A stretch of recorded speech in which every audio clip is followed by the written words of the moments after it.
I really wish we could just not. Yeah, like I'm. It's just so. Yep. It's just so tiresome. The story's so tiresome. It is also tiresome. I mean, if you look at the videos out there, like, you know, Tally's got a video about, you know, ending shit. Noble, he not a fan. I think me and Noble are thinking pretty damn similar when it comes to this. I mean, I think Aklon the same. Doran, same. Yep. I don't know about Lost Codex, but I'm just thinking of like all of the people who cover lore and talk about lore. Platinum also thinks it's a load of shit. I don't know if anyone thinks this is good. Like, at least with the N'Zoth ending, you could be like, pity. They wasted a villain, and that was really lame. But this is like, you've consistently led us on. You've under-delivered the entire time. You're now pretending this is really cool, and that this is the end of the first book of Warcraft. You know, the jailer arc, right? Like the way that they've just sort of put Zoval as being behind Warcraft 3. Fantastic, excellent. Good job. Man who thought it was also tiresome finds he is more tired than previously thought possible. And that's the thing, and like that's why it makes me kind of like honestly angry, this whole situation. And yes, angry at the development team. Yeah, I absolutely have to admit it, because like, you know, in a way, a bunch of people who aren't the people who made this shit came in and ruined it. And like, I know that there's that line from a magazine or something about Chris Metzen saying, "Oh, and if you look at the current game, you know, it's all fantastic." I've heard very much the opposite in the grapevine. Not from about Metzen, but about, you know, just sort of general OG WoW people. And I mean, I'm sorry to be willing to believe that. And I mean, just look at this. It's like, like imagine replaying Warcraft 3 with all this in mind. Oh, the completely will hit differently, won't it? Oh, I should have found some for the stream doc, but there are just photoshops of the jailer in Warcraft 3, and they just look so funny. There's the one where it's is he Timmy, the boy you see in Black Rock and Roll, the first mission, and it's just, you know, badly photoshopped text in after, like, you know, something about like the save something, just like, we need to stop the jailer from you know, taking us to the Shadowlands and opening Zereth Mortis, and it looks so unbelievably out of place that you can't help but look at it and go, great. Medivh was actually fighting Zoval all along. Yeah, Medivh was talking about Zoval when he said there's something problem. Yeah, that's it, 100%. Yeah, definitely. So it is just like, there's no way the jailer is what they were planning in Warcraft 3. That's not well, definitely wasn't anything that they did in Warcraft 3, but I don't even believe the jailer is what they were planning for Shadowlands at this point. Yeah, I guess the thing is... well, we have a segment of that coming up. Yeah, for sure. Yeah. I get... one of the things that I think is important here is that... How do I put this? There are so many things about Shadowlands that are good and could be construed as good if they were in... If you remove the A-plot from Shadowlands entirely... Oh, wow. Then you have a substantially... You know, you kind of lose the impetus for your raid content, but that's not felt super important, because what they do is they funnel you into raid content through having big cinematics and big patch themes and patch, like, titles and stuff like that. But the better content in Shadowlands was just... I mean, I definitely have a ton of problems with how they handled us being in the realm of death and never really truly engaging with that in any way that mattered Azeroth. Yeah, they used death as an excuse to make a Disney park. Yeah, they used it as an excuse to make their own stuff. And, you know, that's obviously... You can take issue with that or whatever else, but that stuff was at least executed better. Not extremely well, but it was executed better than the A-plot being strung together by a bunch of cinematics and a bunch of raid content. It was definitely way too soft and feeling like it was made by people on Twitter. Yeah, it doesn't speak with Warcraft's voice. And I'm all for modernizing you know, that stuff, but you can modernize it without losing its voice. And I don't know. I think there's times where they've just smoothed out the edges, and, you know, now it's all, ooh, let's have a tea party. Oh. Yeah. You know, I don't know. Yeah, I mean, like I think Didn't land mega well for me. I think a lot of people will agree, and that's where you kind of run into the problem of, well, the focus of this being, the Succession team that followed up after Legion were all very much, they're all very much like, here's the esportsy focus, here's the systems focus, here's the expansion stuff, and you don't. I was about to say you don't need to, be creative to design something. That's not what I mean. That's not right at all. Cruel. Yeah, no. What I mean is, like the type of creativity that you need to follow someone's art in the same way you would follow up a Warcraft. You don't need that for designing dungeons. You need to design dungeons that work for World of Warcraft players. A little bit more like a problem to solve, as opposed to the difference between imagine what if Revendreth were a zone in TBC, what would it look like compared to the one we've got? If Bastion was a zone in, Bastion being a zone in Wrath was, the equivalent of Blue Valkyrie inspired stuff was it's a load of Vikings and Proto-Drakes, and they all shout in bad Nordic accents and thoraxes. Or that was a lot more tonally consistent with Warcraft versus Bastion being not tonally consistent whatsoever.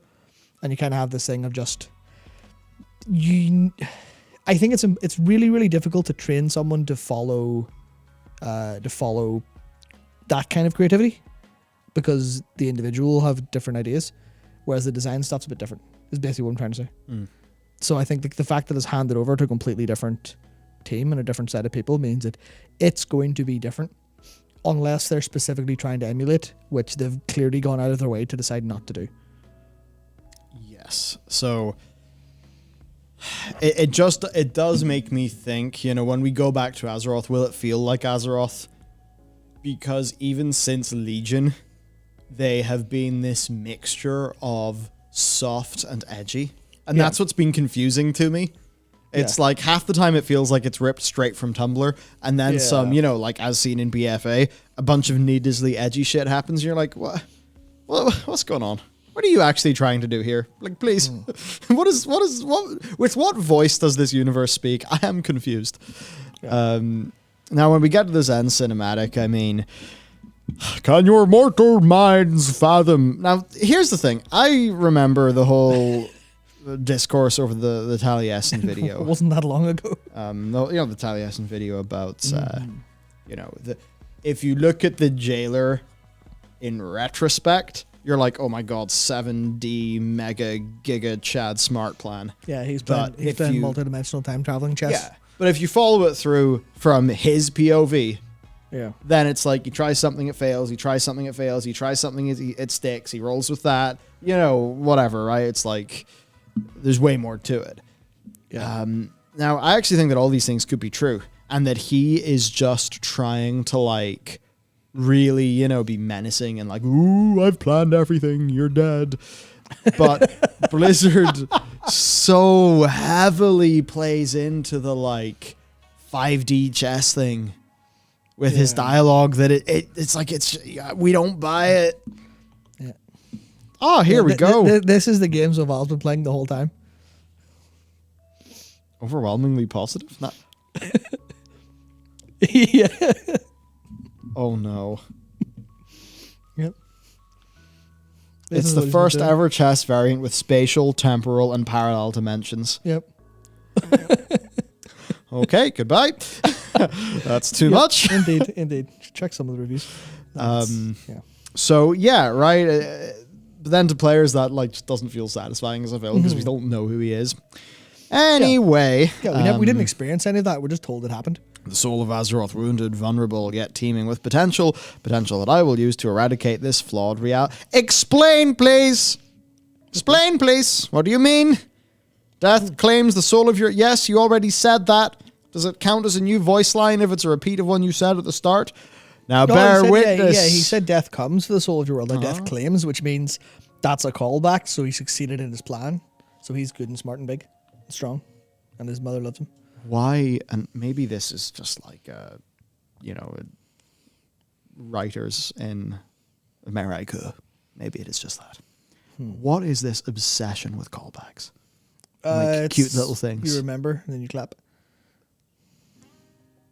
I like, I don't know. Yeah, no, you remember, and then you feel. You remember, and then you clap. Okay. Yeah, I remember that. It's like How does that?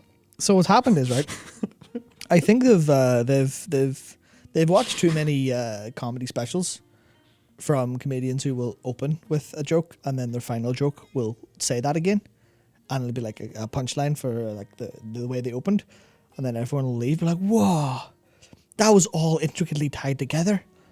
But the difference is you can have a comedian do that, and it's just, here's, it can just be A, completely nothing related, and then wrap back around to A, as opposed to this is A, and everything is like threaded through really nicely, so it feels ultimately satisfying.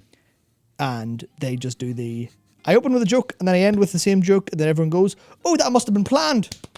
I feel smart now. That's kind of the problem. Yeah, because all that happens when they do that is I remember, oh, that's a callback, and I'm not in the scene anymore.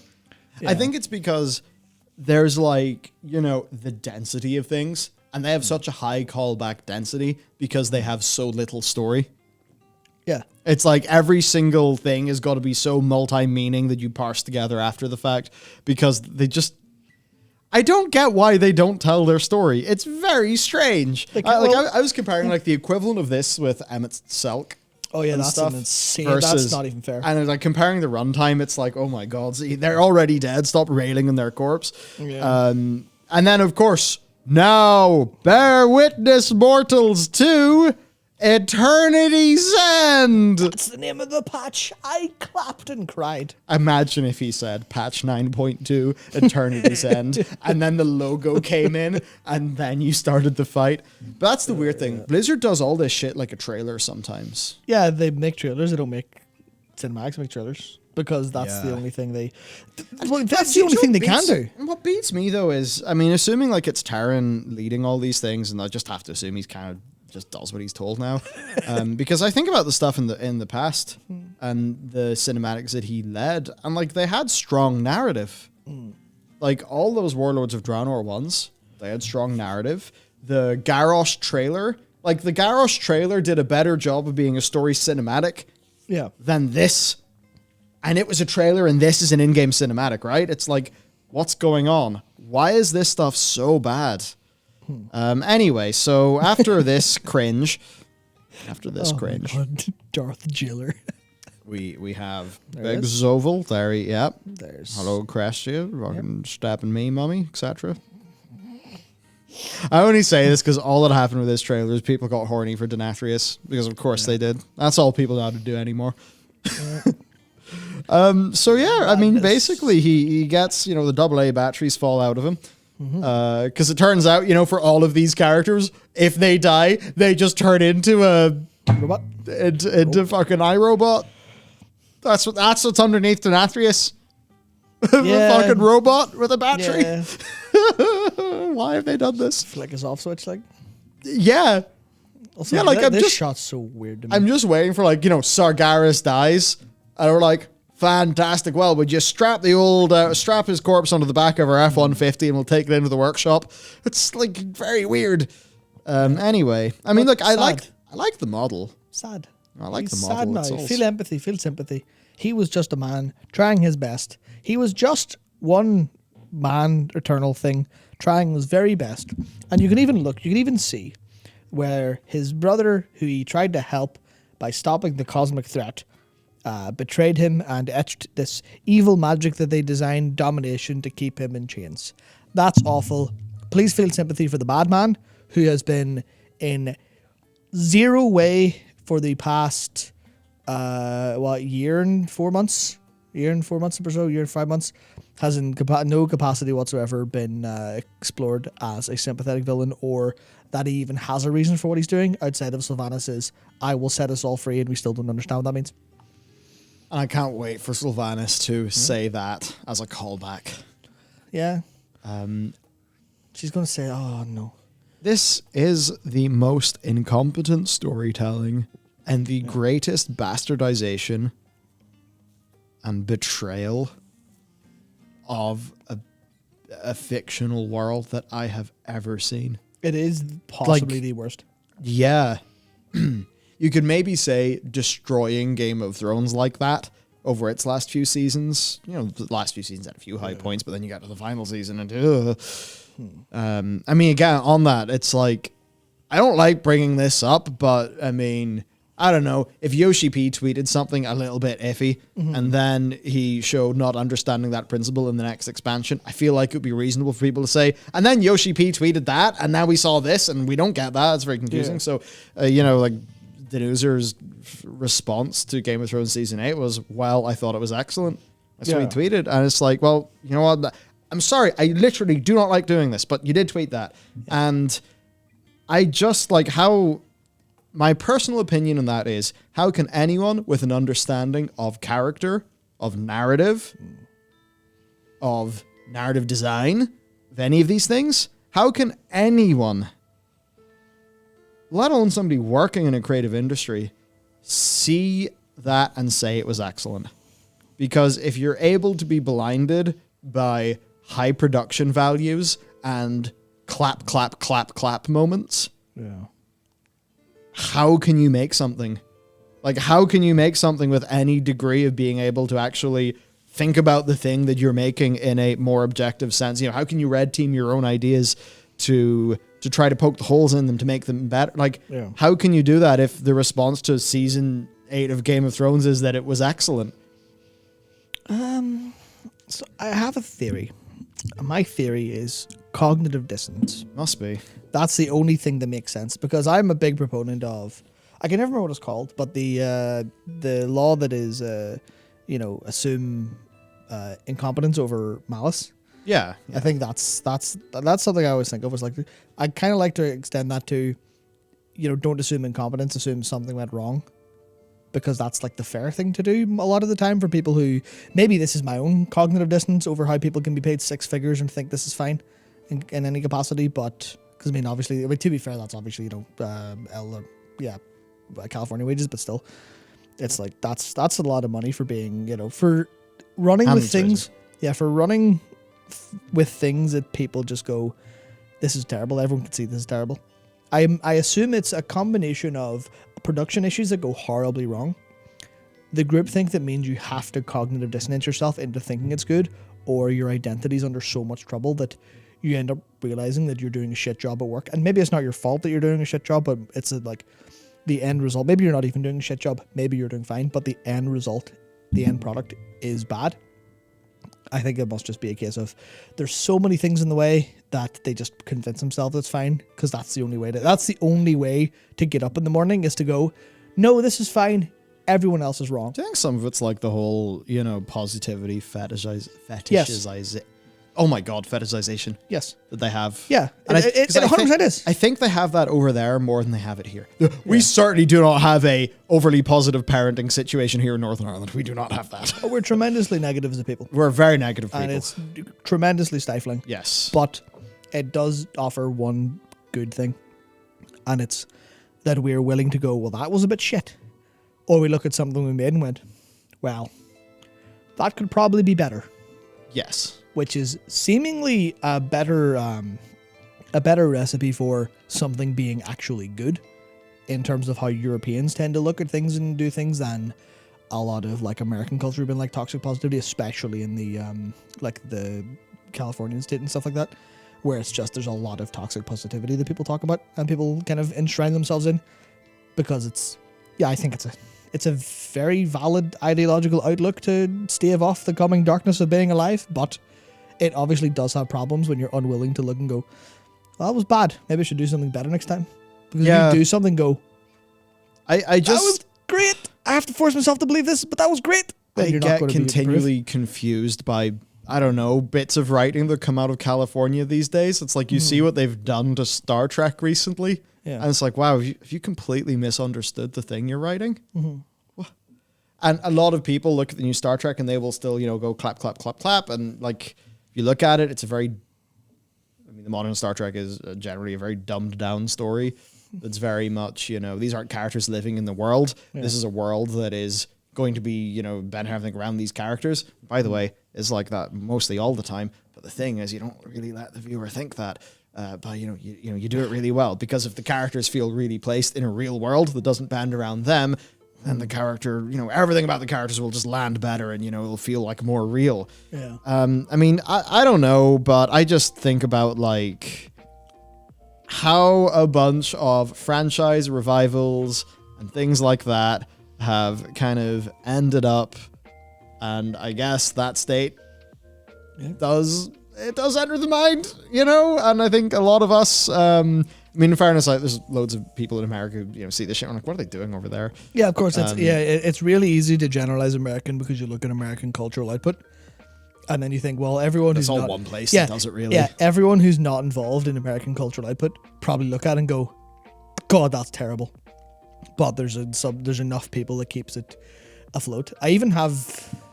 I saw about Doctor Who being destroyed. Yeah, no, you're right. But I mean, some of the Doctor Who being destroyed is like, it seems like that's almost the same mindsets. Yeah, well, yeah, that's the thing where that's the cultural export of a part of California, of Hollywood, and that's what's been, that's the same attitude that happens to stuff around the world, because it's not unique to America. It's how media is generally going.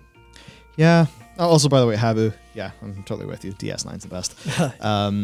Yeah, I mean, I don't know, and it's obviously these are not very rigidly formed thoughts. It's just, I mean, obviously because of economics and where the entertainment industry is, so much of what we see does happen to come from like one region of the world.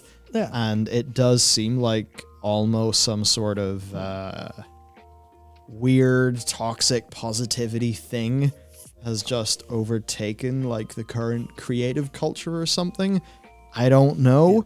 I mean, I'm very much just a fan of always trying to keep real with things and like, throw out the cognitive biases, throw out all of that, and just try to be like, what the fuck are we actually making? And it's like, you apply that to the jailer, and it's like, all right, your antagonist had 37 lines of dialogue in your first two patches. At no point in time have you even communicated this character's motivations. And then somebody there's like, his motivations to rewrite the world. That's not a motivation. That's an end goal. We want to know what his motivation is. What motivates him? What makes Zoval get up in the morning? I mean, I don't really know if he needs to sleep. Maybe he's got one of those, fucking Qualcomm rapid chargers, now that we know he's a robot. But like, what gets him up in the morning? What does he think? What does he want to save? What does he love? What's his backstory? You even take a villain like, to be fair to them, like Thanos. Yeah. It's like, Thanos' plan is so stupid.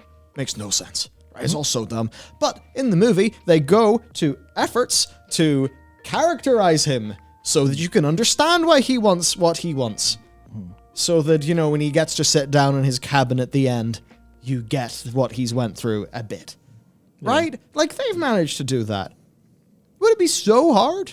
And I guess that's the weird thing. It's like, imagine if, like, at the very end of Infinity War, that's when you find out, or not Infinity War, the one, Endgame, that's it. Yeah. The very end of that. Imagine if that is when you found out what the main antagonist was actually doing it all for. Just wouldn't work. And it's like, it wouldn't work at all. So it's just so weird. And you even look at this, right? And it's like, oh, why is this not at the start of the expansion? Yeah, why is this the footnote? Yeah, like, why is this not stuff that happens when we're talking to all these Covenant leaders? Yeah, could we not have found, like, well, here's an example. Like, imagine, so he talks about the threat, right? The cosmos divided will not stand against the coming, or whatever's coming. What is to come, I think he says. So, imagine when we're in Torghast, right? Imagine we see glimpses of, because we're 1,000,000% sure the problem is the Devourers. That's what's the next thing. But imagine you see like a laboratory, and even if you want to be lazy and reuse assets from ICC's lab, just do that. See, oh, the jailer's clearly trying to do something. You find a bunch of dead Devourers, you find a couple Mossworn fighting Devourers, and but they've like honed ways to kill them. Like, they're actually properly practicing how to do this, how to solve it. Like, in a material way, we'll solve this problem, or we'll stave it off while we achieve our end goal, which is, remaking remaking reality. All of that stuff in Torghast would have been really cool.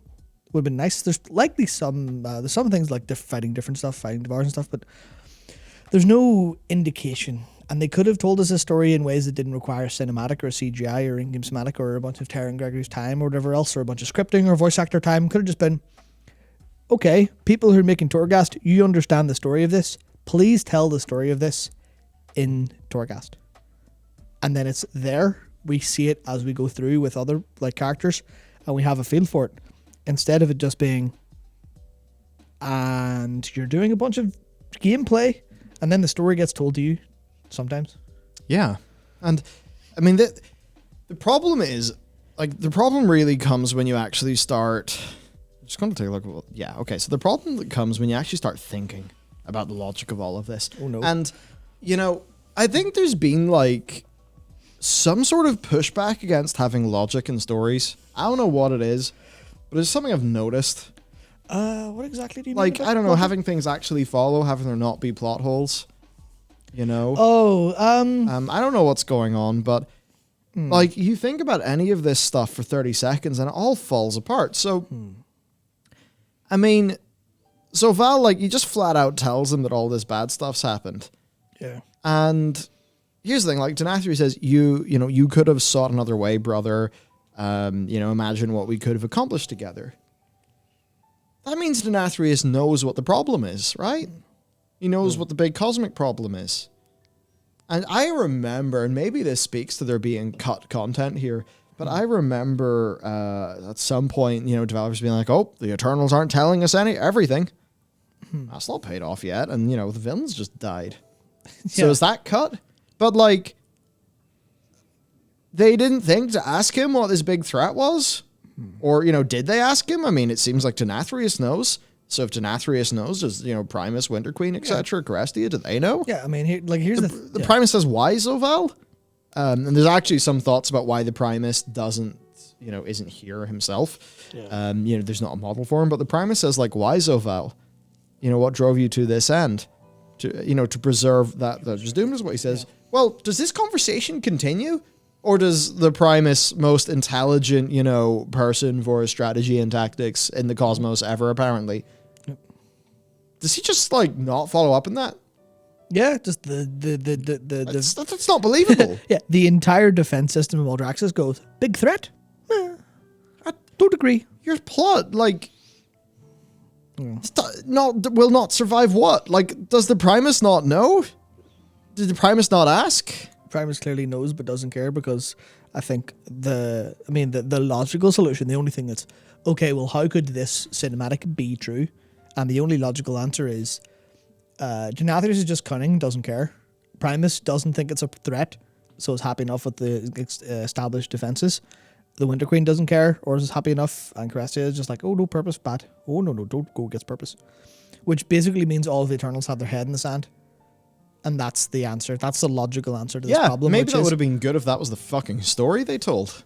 Yeah. That's like nice headcanon, bro, by the way. Yeah, I agree with you. Yeah. But it is headcanon. It's not real, it's not the story. Yeah. So what I'm thinking about is, like, what in terms of what is real and what is the story, you haven't lampshaded any of these logical problems. Like, you know, look up lampshading. It's something that is done all the time in narratives. Why haven't you tried? Yep. What's up? Why?